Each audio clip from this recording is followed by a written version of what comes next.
of the greatest dogfights in World War II was between two classic warbirds, the German FW-190 and the American P-47 Thunderbolt. I've been inside the cockpit of the Thunderbolt, and it's quite impressive. Now I'll investigate more about the FW-190. I'm at the Smithsonian Udvar-Hazy Center to check out one of Germany's top fighter planes of World War II. Like the P-47, the FW-190 was designed as a multi-purpose platform, both air-to-ground and air-to-air. What's interesting is to see how the designers, with the same set of mission requirements, ended up with two different airframes. I'm meeting with the curator, Tom Dietz. Hey, Tom. Great to meet you, man. Nice to meet you. Yeah, thanks for taking your time to explain this absolutely unbelievable plane to us for a little bit. So here we are at the FW-190. What an amazing plane this is. Yes, this is the Butcher Bird, the workhorse fighter of the Luftwaffe in World War II. Like so many other German aircraft, it has sort of a look of elegant lethality to it. What exactly was the design philosophy behind, why do the Germans need this plane? Why did they build it in the first place? Well, in 1937, the famous Messerschmitt 109 fighter was just entering service. It was powered by an inline engine.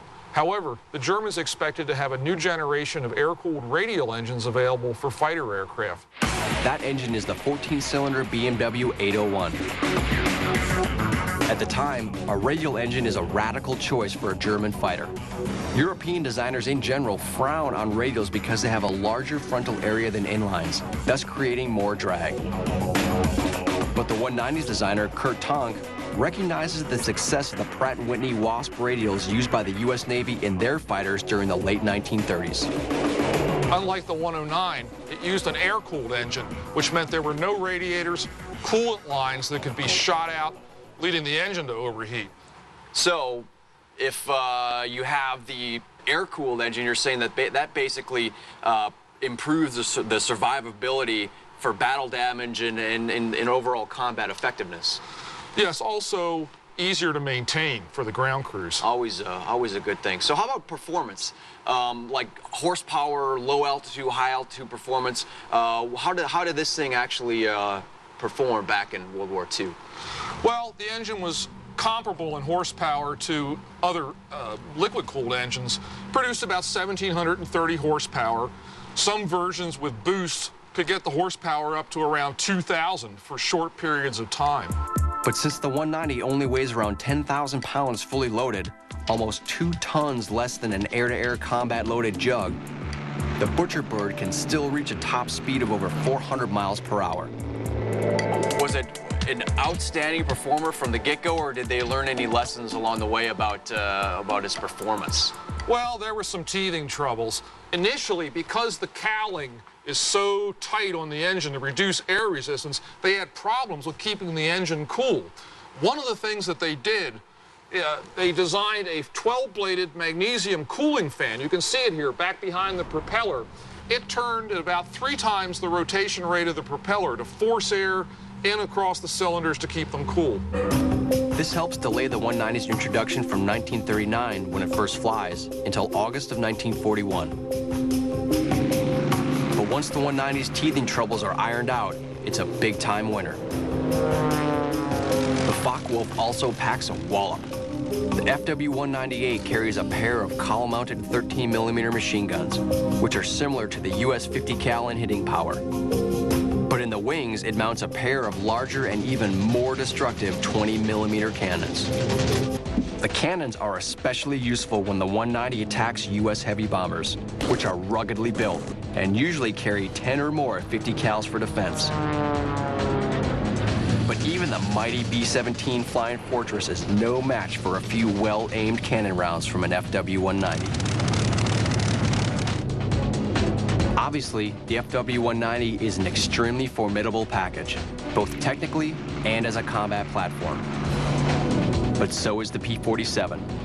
Like the 190, the Jug includes a number of advanced technologies that just happen to emerge at the same time the Thunderbolt is on the drawing board. This, along with a great designer, someone with the vision and skill to employ those new technologies in the exact way necessary, is what produces a great fighter plane. It's a blend of foresight and serendipity, of art and science. And in some cases, the result can affect the outcome of a world war. So, I mean, these cannons were not built to take out fighters, though, right? I mean, that's a pretty big chunk of lead that's flying through the air. They were built, I would think, for something larger. Oh, yeah. They were designed to shoot down bombers. Each one of the cannon's projectiles weighed 4 ounces and carried high explosive. So, 2 machine guns and 4 20-millimeter cannons is a lot of whoop-ass coming your way if you're in a P-47 or whatever other plane that this thing is trying to take out. Yeah, even in a fighter as rugged as a P-47, you definitely did not want to have one of these in your 6. So Gentili wanted to stay away from this thing's nose as much as possible. Absolutely. But Gentili's P-47 is no slouch. It too has an impressive armament, and like the FW-190, the plane is built around its engine. Let's check out the P-47 to learn its capabilities. All right, Steve, so here we are at the P-47 Thunderbolt, the juggernaut, the jug, and this thing is huge. Well, it was the biggest single-seat fighter of World War II. You know, this thing grossed at 16,000 pounds, and you know, it's just a big, massive machine. And it's kind of started up front with the engine again, right? Oh, of course, yeah. The design with all fighters usually starts with the big engine. So this has a Pratt & Whitney radial engine, 2,000 horsepower R2800. This is the very same engine that powers 2 other outstanding U.S. fighters, the F-6F Hellcat and the F-4U Corsair. Without a doubt, it's one of the best aircraft power plants ever produced. And a unique feature about this thing is that it's turbo supercharged. Turbo superchargers are a type of supercharger that's powered by the exhaust from the engine rather than directly by the engine itself. It's the same kind of supercharger that's mounted in the P-38 Lightning. But due to the more conventional single-engine layout of the Jug, its turbocharger is mounted very differently than the 38's twin turbochargers. The exhaust gases are taken from the engine to go all the way to the tail where the turbo is. The air comes in from that front scoop, goes all the way back to the turbo. The turbo is spun up by the exhaust of the engine, and the turbine in the turbo spins a compressor, which compresses the air, goes to these big, large air radiators. They're called intercoolers. In the aft part of the fuselage, that big cavity back there, it cools the air down before it sends it back to the engine supercharger. So the idea was to get this engine to put out 2,000 horsepower at 30,000 feet. Wow, yeah. That's pretty significant for a plane back then. Big time. Among their other strengths, radial engines are more resistant to battle damage than inlines. That's because, being air-cooled, they lack the inline's vulnerable liquid cooling systems, which can be knocked out with a single, well-placed hit.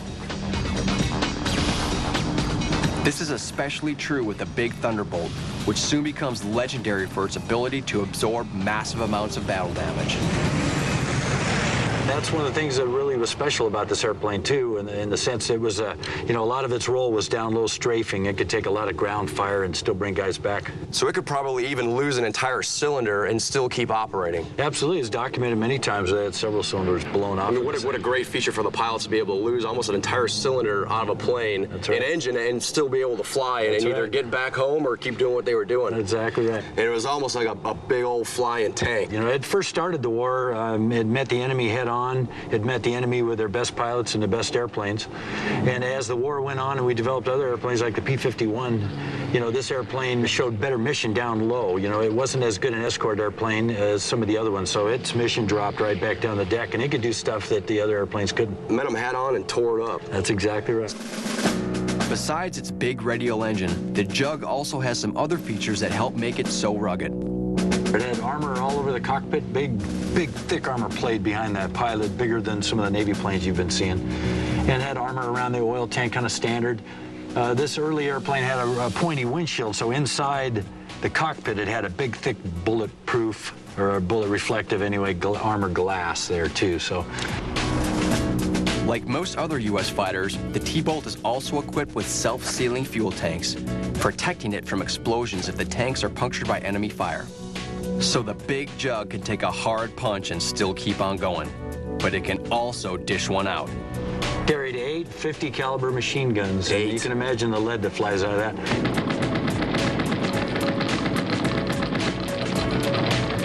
And look at the wing. wing. There's no fuel in the wing of a Thunderbolt.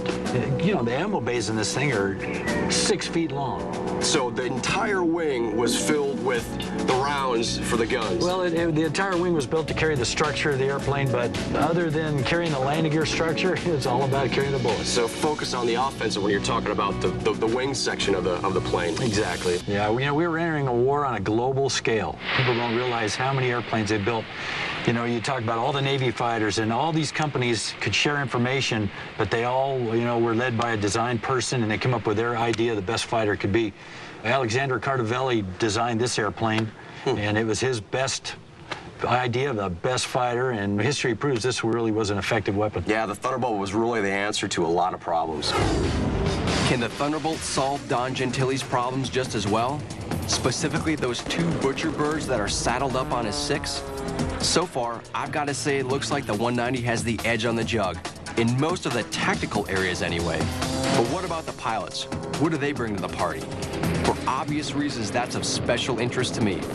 And I guarantee that it will have a big impact on what happens during this amazing showdown.